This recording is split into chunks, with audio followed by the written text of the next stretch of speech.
Hello everyone शांति पाठशाला को मु आपण मानंकु स्वागत जनाउछि। आजिकार एक नूतन वीडियो रे आमे आलोचना करिबा एक दरखास्त चोरी घटनार अनुसंधान पाई थाना अधिकारींक निकटकू दरखास्त लेख।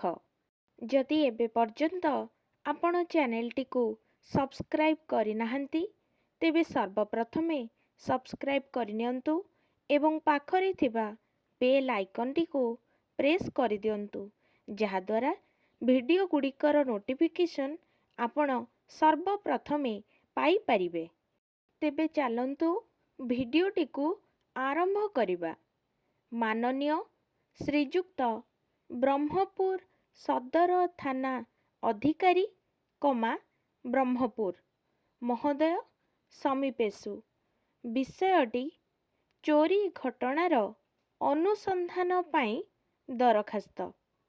महाशय मु विनोद कुमार प्रधान पिता मधुसूदन प्रधान ग्राम ब्रह्मपुर श्रीरामनगर लेखि जणाइबा कारण एही कि जे गत काली ता 5/3/2024 रिख राति रे आम बासगृहरे केतेक चोर पसी बहु मूल्यवान सामग्री चोरी करी नेई जाइछंती। बाड़ी द्वार भांगी सेमाने घरे प्रवेश करिछंती। राति पाहिबा पूर्वरु मोर निद भांगीगला बेलकु मु हठात घर कबाट खोला रहिथिबा देखि स्तंभीभूत होई पड़िली।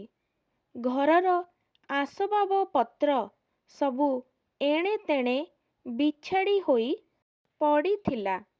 बिजुली आलुओ जलाई देखिला बेलकु आलमीरा ट्रंक भांगी दिया जाइछि। निम्नरे चोरी होइथिबा जिनिसर एक विवरणी प्रदान कली। गोटिए रंगीन टेलीविजन, गोटिए हाथ घंटा, 25 खंड साड़ी, गोटिए कैमेरा, 5 भरी सुना अलंकार ओ नगद 40,000 टंका इत्यादि। सुतरां मु आपणंकु एही विषय रे जणाइबा सह प्रार्थना करे कि तुरंत आपण घटनार अनुसंधान करी मोते साहाय्य करिबा हेबे।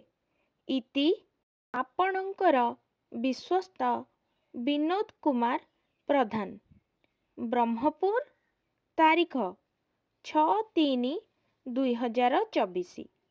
आजिकार भिडियोटी आपणंकु किपरि लागिछि कमेंट माध्यम रे निश्चय जणाइबे एवं लाइक शेयर सब्सक्राइब करने को जमारू भूलिबेनी। धन्यवाद।